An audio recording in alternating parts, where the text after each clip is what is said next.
রবিন ফারহানা এখন বিএনপির কিচ্ছু না। আরো যারা আছে বিএনপিতে দাঁড়াইছে ছিল, এখন নাই। এমন বহু নেতা বিএনপিতে জড়ে গেছে, বাগা বাগা নেতা, তাদের নামও নাই, অস্তিত্ব নাই। আবার কিছুদিন পর পর আবার দেখা যায় আবার বিএনপিতে আসার জন্য চেষ্টা করে। ওই যেমন কর্নেল উলি, বিভিন্নরা কিন্তু আসার চেষ্টা করছে। এতে উনিও খসকা গেছে। এতে উনাকে নিয়ে যাতে আমরা কোনো মাথা কামাগুমি না করি।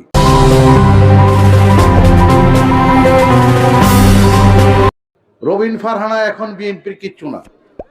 আরো যারা আছে বিএনপিতে দাঁড়াইছে ছিল, এখন নাই।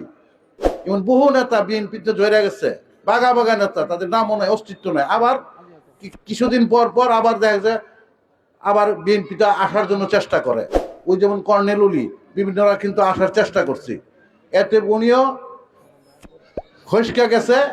এতে উনাকে নিয়ে যাতে আমরা কোনো মাথা কামাগুমি না করি।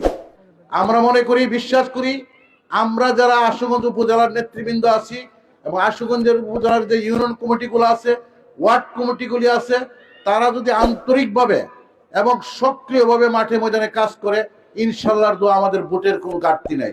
আমাদের ঘাটতি একটাই, মারখানিয়া। আমরা যদি এটা ঘরে ঘরে গিয়া একটু সবাইকে বুঝাই, ঠিক হয়ে যাবে। আমরা বক্তৃতা দিলাম, বড় বড় কথা কইলাম, কিন্তু ঘর বইয়া গিয়ে খবর লইলাম, কেটা কি করলাম, নিজে কোনো করলাম না, নিজের ঘরে ঠিক করলাম না, তাহলে কিন্তু নির্বাচন হবে না। আমি অনুরোধ করব, আমরা যেন এই মুহূর্তে যেন আমরা বাড়ি থেকে, আমার পল্লী, আমার ঘর, আমার বাড়ি, আমার পাড়া, আমার মহল্লা, আমরা যদি এইগুলিকে ঠিক করি, তাইলে আমাদের ভোটের ঘাটতি হবে না। কিন্তু দেখা গেছে কি, প্রতিপক্ষ আমারে বাইরে রাখিয়া আমার ঘরের ভিত্তে কাটা করবো, আমার ঘরের ভিত্তে আমার ভোট লিয়ে যাবো, আমি কইতাম না। কিন্তু এই সরকারটা আমরা বাইরে না করিয়া, আমরা যেন আজকের থেকেই আমরা যার ঘরে গিয়ে যেন এই নির্বাচনটা করি। যার ঘরে নির্বাচন করলেই দেখা গেছে আমাদের ভোটের কোনো ঘাটতি হবে না।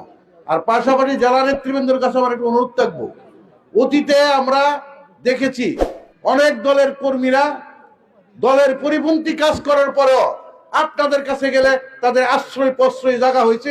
আর এই আশ্রয় প্রশ্রয় কারণে আজকে দলের ভিতরে এই বিভিন্ন অপকর্ম করার মতো, বিভিন্ন দলের পরিপন্থী কাজ করার মতো সাহস পায়। তাই আমি বলবো, আজকে যারা রবিন ফারহানার লোকে বা যাদের তরুণদের সাথে যারা ঘোরাঘুরি করে, তারা আপনাদেরই কোনো সহযোগী, কোনো লোক, কোনো না কোনো ভাবে আপনাদের সাথে সম্পর্ক আছে, ডাইরেক্ট ইনডাইরেক্ট।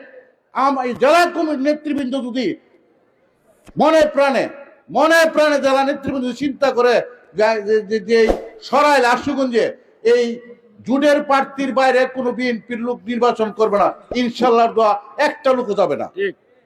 জেলার হেরা যদি কঠোর ভাবে ব্যবস্থা নেয়, ইনশাল্লাহ দোয়া ঠিক হবে। তাই আমি জেলার নেতৃবৃন্দের কাছে অনুরোধ করবো, আপনারা সম্পর্ক যার সাথে যে ব্যবস্থা হোক, এই সম্পর্কটা আল্লাহর হস্তে চোখটা উল্লায়া বলেন যে এই নির্বাচন যদি তার পক্ষে না করেন, ভবিষ্যতে আমার কাছে কেউ জায়গা পাবেন না।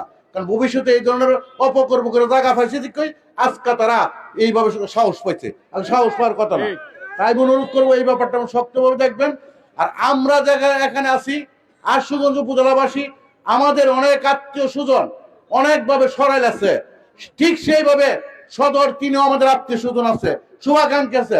আমরা যদি আমাদের প্রার্থীর জন্য প্রত্যেক এলাকাতেই আমাদের আত্মীয় স্বজনকে যাতে নির্বাচনের জন্য উদ্বুদ্ধ করি। সর্বোপরি আমি আর বক্তব্য লম্বা করবো না, এখানে মোনাজাত হবে, মোনাজাতের পরে মোনাজাতের পরে আপনাদেরকে লাঞ্চের ব্যবস্থা করছে, এটা হাতে দিবে। আর আমরা সর্বোপরি বেগম জিয়ার জন্য আমরা যেন গভীরভাবে দোয়া করি, আমাকে আল্লাহ সর্বোচ্চ জান্নাতের মোকাম দান করুক এবং উনার এই সুখ শক্তিকে নিয়ে আমরা আগামী দিন সর্বকর্মকাণ্ডকে এগিয়ে নেব, আদর্শকে বাস্তবায়ন করব।